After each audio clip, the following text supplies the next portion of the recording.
दुनिया जानती है कि चाइना की इकोनॉमी क्राइसिस बढ़ती ही चली जा रही है और चाइना अपनी इकोनॉमी को बढ़ाने के लिए, इम्प्रूव करने के लिए, बचाने के लिए कुछ उल्टी सीधी हरकत करना शुरू कर दिया है।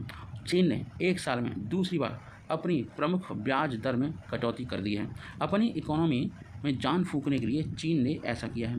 चीनी सरकार चाहती है कि जनता सस्ता लोन ले और बाज़ार में पैसा खर्च करे, जिससे इकोनॉमी मजबूत हो सकती है। और इकोनॉमी मजबूत करने के चक्कर में, है ना, जो हमारा पड़ोसी देश है, अपनी इकोनॉमी को इम्प्रूव करने के लिए या नेशनल कंपनियां काफ़ी समय से चीन वन रणनीति पर वर्क कर रही हैं। अब चीन वन रणनीति का मतलब क्या है? यानी वे अपने मैन्युफैक्चरिंग प्लांट्स के लिए चीन का विकल्प देख रही हैं। इससे भी चीन को बड़ा नुकसान हुआ है और अब चीन अपनी इकोनॉमी को बचाने के लिए दुनिया से उलट चाल चल रहा है। क्या है चाल? एक साल में दूसरी बार चीन ने अपनी प्रमुख ब्याज दर इंटरेस्ट रेट्स इन चाइना को घटाया है। मतलब इंटरेस्ट रेट को घटाने से होता क्या है? चीन ने इस साल दूसरी बार अपनी प्रमुख बेंचमार्क कर्ज की दरों में से एक को कम कर दिया है। दुनिया की दूसरी सबसे बड़ी इकोनॉमी में आर्थिक विकास को पुनर्जीवित करने के प्रयास में चीन ने ऐसा किया है। पीपल्स बैंक ऑफ चाइना ने सोमवार को एक साल की लोन की प्राइम रेट LPR में 0.10% की गिरावट कर दी है। 10 पैसे मान लो। बैंक ने इसे 3.55% से घटाकर 3.45% कर दिया है। वहीं बैंक ने 5 साल की लोन रेट में कोई बदलाव नहीं किया, जो 4.20% है। हालांकि एक साल की बेंचमार्क लैंडिंग रेट में कटौती की उम्मीद थी, लेकिन 5 साल की ब्याज दर पर कोई एक्शन नहीं लेना अर्थशास्त्रियों के लिए एक आश्चर्य था। चीन के लोगों की घट रही है परचेजिंग पावर, मतलब लोग जितना शॉपिंग कर रहे थे अब वो शॉपिंग नहीं कर पा रहे हैं। चीन के हालात इस समय बाकी दुनिया से बिल्कुल अलग हैं। जहां दुनिया भर के देश महंगाई से जूझ रहे हैं, वहीं चीन डिफ्लेशन से गुजर रहा है, जो GDP ग्रोथ रेट को जकड़े हुए है। चीन में लोगों की परचेजिंग पावर घट रही है। चीनी कंपनियों की बैलेंस शीट गड़बड़ा गई है। यही कारण है कि चीन को ब्याज दरों में कटौती करनी पड़ रही है, जिससे लोग लोन लें और बाजार में पैसा खर्च करें। दुनिया से अलग है चीन की बीमारी, जहाँ एक तरह दुनिया में महंगाई काफ़ी उच्च स्तर पर है, जीवन जीने की लागत बढ़ रही है, वहीं चीन बिल्कुल विपरीत समस्या से जूझ रहा है। वहाँ बस्तियों की कीमतें घट रही हैं। मतलब जुलाई महीने में पूरी दुनिया की दूसरी सबसे बड़ी इकोनॉमी आधिकारिक रूप से डिफ्लेशन में चली गई है। जय हिंद, जय भारत। पत्नी की सराहने बदली जिंदगी, अब हर दिन कमाते हैं 5 करोड़ रुपए। एक वक्त छोड़ रही थी नौकरी। दिलचस्प है किस्सा। किसका? सुंदर पिचाई का। सुंदर पिचाई की सफलता में उनकी पत्नी अंजलि पिचाई की एक सलाह की अहम भूमिका रही है। अंजलि के कहने पर उन्होंने गूगल की नौकरी नहीं छोड़ी और आज वे इस कंपनी की बागडोर संभाल रहे हैं, मतलब उसे चला रहे हैं। जैसा कि हम जानते हैं, सुंदर पिचाई CEO आज कामयाबी के जिस शिखर पर हैं, उसके पीछे उनकी काबिलियत के साथ साथ उनकी पत्नी की एक सलाह भी है। हर आदमी की ज़िंदगी में कोई न कोई सलाह हमेशा उसके बड़े काम आती है, जो आगे चलकर कामयाबी की बड़ी वजह बन जाती है। ऐसा ही कुछ हुआ सुंदर पिचाई के साथ। टेक्नोलॉजी की दुनिया में आज उनका नाम बड़े सम्मान से लिया जाता है, लेकिन इस कामयाबी का क्रेडिट उनकी पत्नी को भी जाता है। उसका क्या रीज़न है? हम गूगल के CEO के बारे में, सुंदर पिचाई के बारे में, जो दुनिया भर में टेक्नोलॉजी के क्षेत्र में सबसे लोकप्रिय नामों में से एक हैं। सुंदर पिचाई दुनिया में सबसे अधिक वेतन पाने वाले टेक CEO में से भी एक हैं। CNBC की रिपोर्ट के अनुसार सुंदर पिचाई को 2022 में 226 मिलियन भुगतान किया गया था। यह रकम भारतीय रुपयों में प्रतिदिन 5 करोड़ रुपए से ज़्यादा है। अंजलि ने सुंदर पिचाई को दी थी ये सलाह सुंदर पिचाई के भुगतान का एक बड़ा हिस्सा शेयरों से उनकी आय का हिस्सा है। पिचाई की स्टॉक ऑप्शन की कीमत 1768 करोड़ रुपए है। IIT खड़गपुर से केमिकल इंजीनियरिंग करने वाले सुंदर पिचाई को 2019 में गूगल का CEO नियुक्त किया गया था, लेकिन कम ही लोग जानते हैं कि पिचाई की सफलता में उनकी पत्नी अंजलि पिचाई की अहम भूमिका रही है। जो अंजलि ही है जिनकी सलाह को मानकर आज सुंदर पिचाई इस मुकाम तक पहुँचे हैं। अंजलि पिचाई और सुंदर पिचाई की पहली मुलाकात IIT खड़गपुर में हुई थी। उसके बाद उन्होंने शादी कर ली है। DNA की रिपोर्ट के अनुसार एक समय ऐसा भी था जब सुंदर पिचाई गूगल छोड़कर माइक्रोसॉफ्ट में शामिल होने के बारे में सोच रहे थे, लेकिन अंजलि ने उन्हें गूगल में ही बने रहने की सलाह दे डाली। इसके बाद सुंदर पिचाई के फैसले ने उनकी दुनिया बदल डाली। क्या कहती हैं अंजलि पिचाई? अंजलि पिचाई अपने लिक्विडिन अकाउंट के अनुसार वे इट्वीट नाम का एक सॉफ्टवेयर कंपनी में बिजनेस ऑप्शन मैनेजर के रूप में काम करती हैं। अंजलि राजस्थान के कोटा की रहने वाली हैं।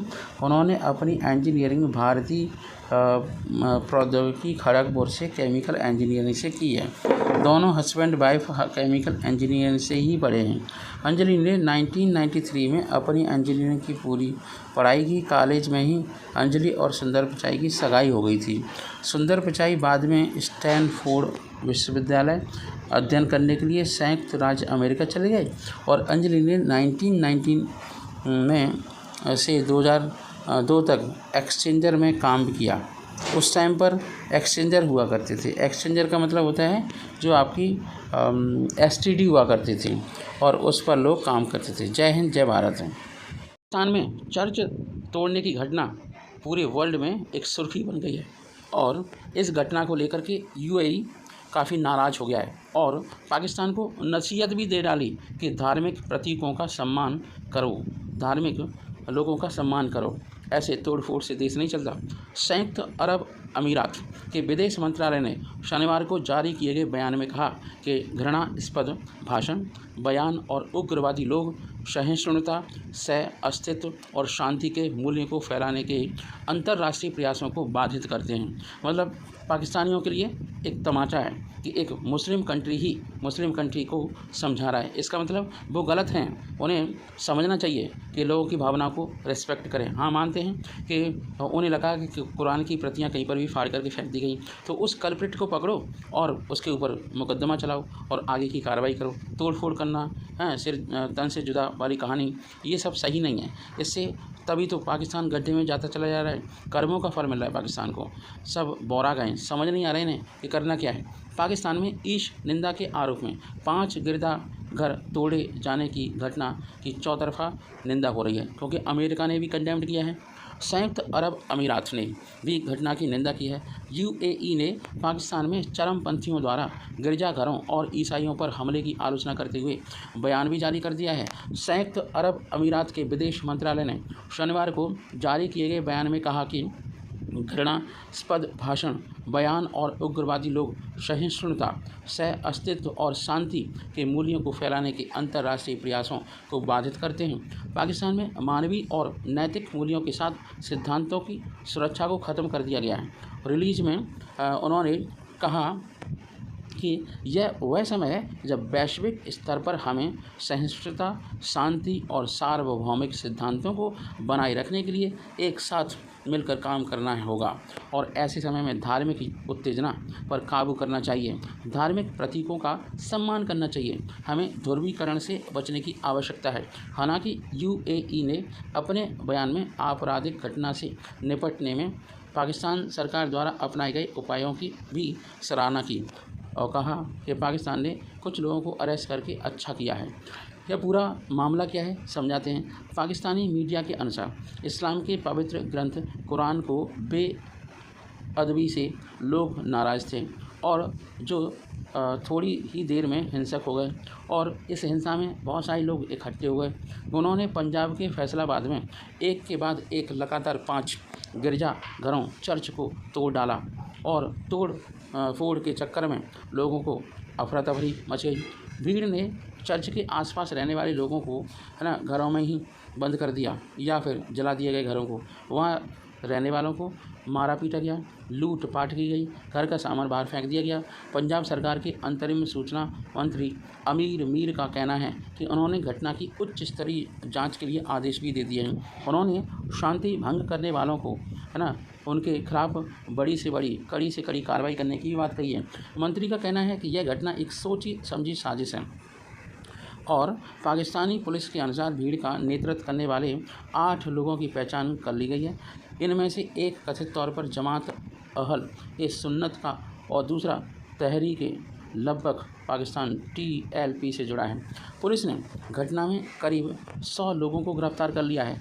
आरोपियों के खिलाफ पुलिस ने आतंकवाद विरोधी अधिनियम लगाई है और जरनवाला सिटी पुलिस स्टेशन के अधिकारी आसिफ अली का कहना है कि मोहम्मद अफजल और चमरा मंडी के 4 अन्य मुसलमानों ने राजा अमीर मसीह और उनकी बहन राखी मसीह पर कुरान का अपमान करने और पैगंबर के बारे में आपत्तिजनक टिप्पणी करने का आरोप लगाया था। पुलिस ने भाई बहन के खिलाफ भी धारा 295C और 295B के तहत मामला भी दर्ज कर लिया है।